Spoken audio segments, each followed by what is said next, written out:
تالت حاجه هي الكوميونيكيشن سكيل، وبعدها على طول هي البرزنتيشن سكيل.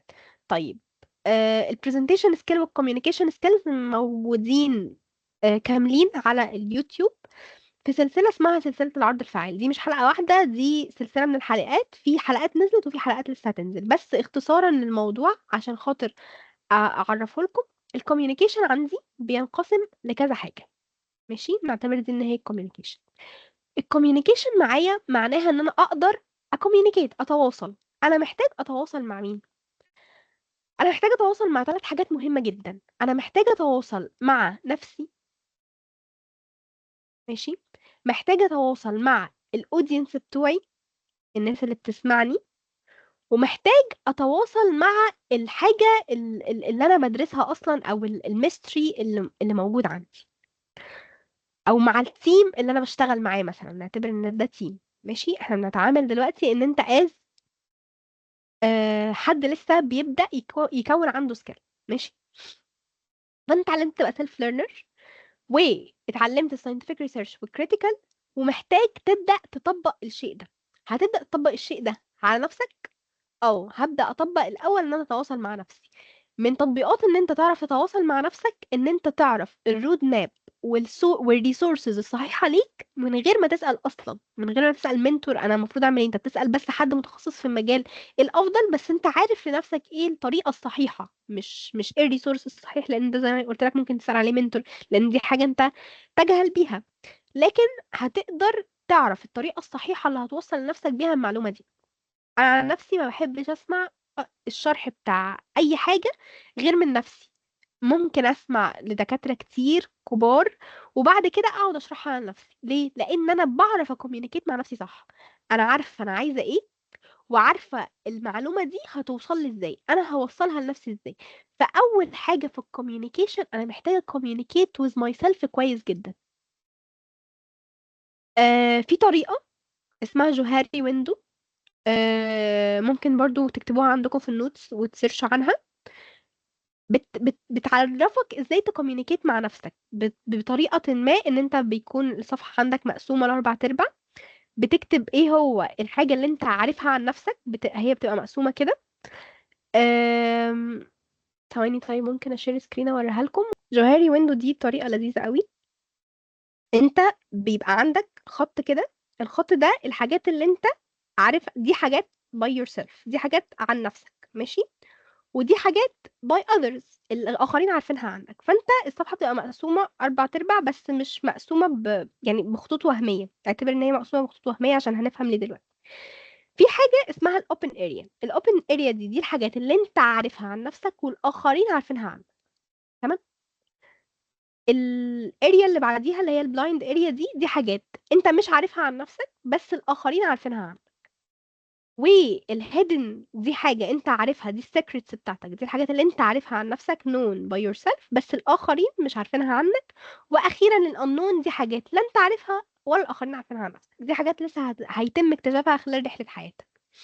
طيب الطريقة بتاعت جوهاري ويندو ان هو مثلا بيقسمها كأنها بوينتس، مثلا 10 20 لحد 100 مثلا من هنا، ولحد 100 مثلا من هنا. وبتبدأ تتكلم مع الناس وتاخد فيدباكس عن نفسك وتاخد معلومات. وبعد كده هتفنط المعلومات دي. لو في حاجات انت قلتها انت عارفها ان هي دي عندك فعلا، حد مثلا قالك ان انت شاطر في حاجة معينة، او حد قالك ان انت على فكرة عندك مشكلة في حاجة معينة، فانت هتكتبها هنا. ليه؟ لان دي حاجة انت عارفها عن نفسك والاخرين كمان عارفينها عنك، فدي هتبقى اسمها الاوبن اريا، دي الناس كلها عارفينها. طيب البلايند، وانت بتاخد من الناس الفيدباكس انت اكتشفت ان هم عارفين حاجات عنك او فاجئوك بمعلومات. قال لك مثلا انت شخص بخيل، انت كنتش متخيل ان انت عن نفسك بخيل، انت فاكر ان انت مش بهين حد، انا بديها فور اكزامبل مثلا. فانت كنتش تعرف المعلومه عن دي عن نفسك، فانت حطها في بلايند اريا. حد مثلا جه قال والله انا اكتشفت ان انت شخص سريع جدا، انت شايف ان دي السرعه الطبيعيه اصلا، بس هو حد جه قال لك لا انت سريع، يعني في غيرك لو ذاكر الحاجه دي او عمل الحاجه دي خلصها مثلا في 5 ايام انت خلصتها في 3. فانت دي حاجه انت ما كنتش تعرفها عن نفسك، بس من الفيدباكس بتاعت الاخرين انت عرفتها، فدي في بلايند اريا.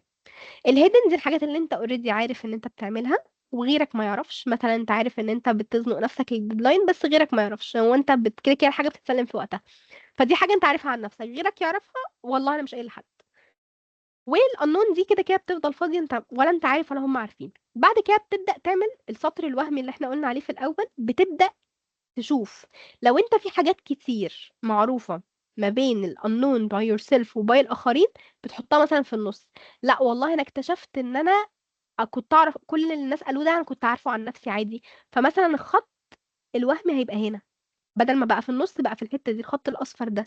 طيب والاذرز، انت مثلا مش يعني كل حاجتك مكشوفة، مثلا ما عندكش حاجات unknown قوي عن الاذرز. فمثلا الخط الوهمي بتاعك وقف لحد السطر هنا، لو احنا مثلا مقسمين دي 10 20 30 وقف لحد ال 20، فبقى هنا. فبقى مين اكبر مربع موجود عندي لو انا مسحت كل ده؟ بقى اكبر مربع عندي موجود هو الاوبن اريا. اكتشفت ان انت شخص بقيت اوبن، انت الحمد لله عارف عن نفسك حاجات كتير والاخرين عارفين عنك، وقادر to communicate with yourself and with others. طيب لو عندك مثلا اكتشفت ان ايه ده الاوبن اريا عندي صغيره، ده انا ما طلعتش اعرف حاجه عن نفسي اصلا، ده هم قالوا كتير حاجات عني وانا ما كنتش عارفها، فالخط الوهمي بقى هنا. اكتشفت ان البلايند اريا كتيره، انت في حاجات انت تجهل ان انت بتعملها اصلا، حاجات انت مش واخد بالك منها، فدي مشكله. تبدأ بقى تقرا الحاجات دي وتحللها عشان تقدر تكوميونيكيت with yourself كويس. فدي البوينت اللي انا كنت بتكلم فيها. لو الهيدن مثلا اللي هي الكبيرة، فانت هتلاقي ان الخط ده عادي، الخط ده بقى هو الأكبر، بقى فوق هنا. فانت فهي بتتقسم بقى بالطريقة دي. فدي المشاكل اللي ممكن تواجهك كشخص بيكوميونيكيت، انت عايز تكوميونيكيت مع نفسك وتكوميونيكيت مع الآخرين، بس انت مش عارف عن نفسك. فدي طريقة scientifically العلماء بيستخدموها عشان خاطر يقدروا يقرروا ايه الصح، انت الكوميونيكيشن مع نفسك كويس ولا لا، الكوميونيكيشن مع الاخرين كويس ولا لا، وهكذا. فدي طريقه scientifically بتتعمل عشان تعرف حاجه زي كده. طيب احنا قلنا انت ممكن تكوميونيكيت مع نفسك، وقلنا ممكن تكوميونيكيت بقى مع الاخرين. هتكوميونيكيت مع الاخرين ازاي؟ انك مثلا هتدخل في student activity معين، ان انت مثلا هتدخل في تيمز فيها حاجات اجتماعيه، انت كده خلاص yourself تمام، يعني ان انا communicate مع نفسك دي done خلاص.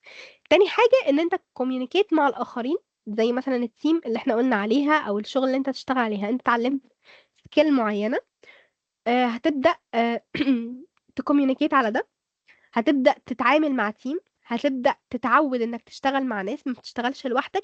هتبدأ تكتشف حاجات عن نفسك مهما كانت موجودة في جوهري ويندو انت كاتبها ان انت عارفها، تبدأ تكتشف حاجات تانية. هتبدأ تكتشف انت صبرك حدوده قد ايه، مثلا لو اتعاملت مع شخص مستفز. هتبدأ تتعلم ازاي تديل مع ناس ممكن ما يكونوش احسن حاجة، بس انت قدرت تهندل الموضوع. هتتعلم ازاي تتعامل مع مواقف انت ما كنتش تتخيل ان انت اصلا ممكن تحط فيها. حاجات كتير بقى، حاجات كتير هتقدر تعملها من خلال ان انت هتدخل او هتدخل نفسك مع التيم. بس ده انت عملته ازاي؟ لما انت عملت كوميونيكيشن مع نفسك الاول، لان نفسك اولى انك تكوميونيكيت معاها وتبقى فاهم نفسك كويس. بعد كده هتكوميونيكيت مع تيم او هتشتغل مع حد، بعد كده هتكوميونيكيت with audience. انت اتعلمت حاجة وهتبدأ تبريزنت الحاجة دي للناس.